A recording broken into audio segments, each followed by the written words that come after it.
और विश्व विख्यात ख्वाजा मोइनुद्दीन हसन चिश्ती की दरगाह परिसर में संकट मोचन महादेव मंदिर होने का दावा करने वाली याचिका को कोर्ट ने स्वीकार कर लिया है। यानी अब इस मामले में कोर्ट आगे भी सुनवाई करेगी। दरअसल कोर्ट ने इस याचिका को सुनवाई के योग्य माना है।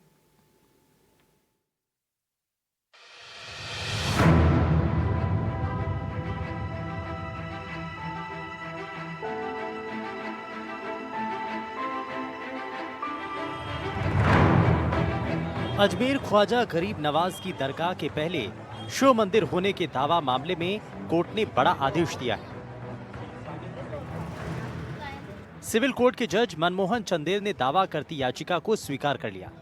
यानी कोर्ट ने इस केस को सुनवाई लायक माना है। इस केस में दरगाह का एएसआई सर्वे कराए जाने की मांग की गई है ताकि सबूत जुटाकर ये पता लगाया जा सके कि अजमेर दरगाह पहले शिव मंदिर थी या नहीं।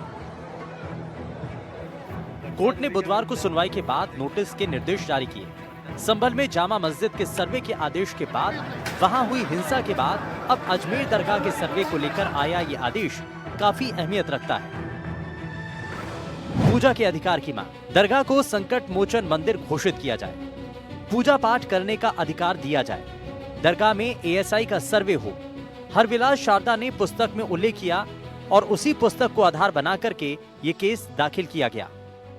आज सभी पक्षों को, जो प्रतिवादी पक्ष थे उन सबको नोटिस जारी हुआ है। हमारी याचिका स्वीकार हुई है और हमारी जो मांग थी वो सभी मांगें मानी गई हैं और जल्द ही नोटिस उनको जारी हुआ है और जल्द ही नोटिस का जवाब भी आएगा। हम चाहते हैं सब लोग जवाब दें मजबूती से। जो कानून है, कानून अपनी प्रक्रिया पूरी करे और उसके बाद जब नोटिस पे जवाब आए हम अपना सर्वे की मांग कोर्ट से रखेंगे और हमें उम्मीद है कि सर्वे होगा।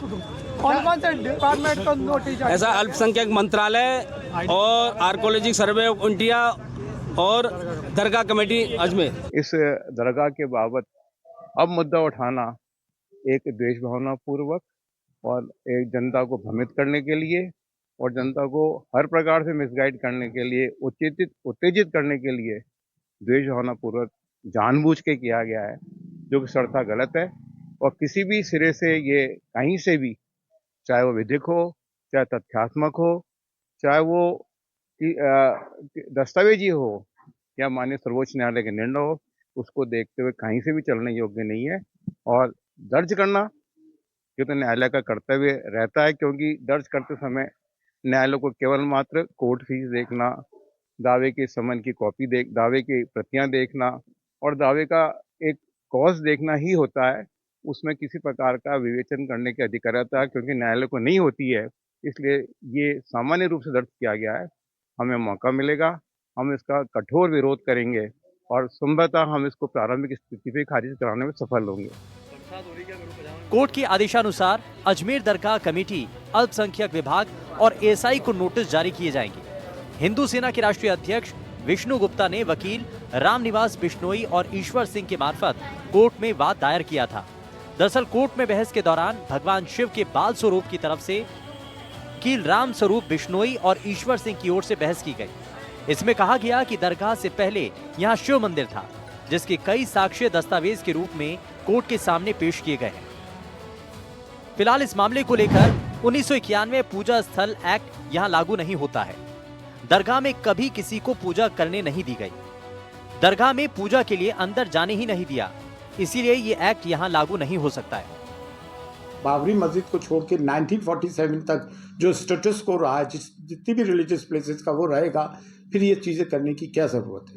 देखिए, ख्वाजा मोइनुद्दीन चिश्ती रहमतुल्लाह अलैह की दरगाह जो है वो एक कम्युनल हार्मनी का, डाइवर्सिटी का और सांप्रदायिक सौहार्द और प्लूरलिज्म का प्रतीक है।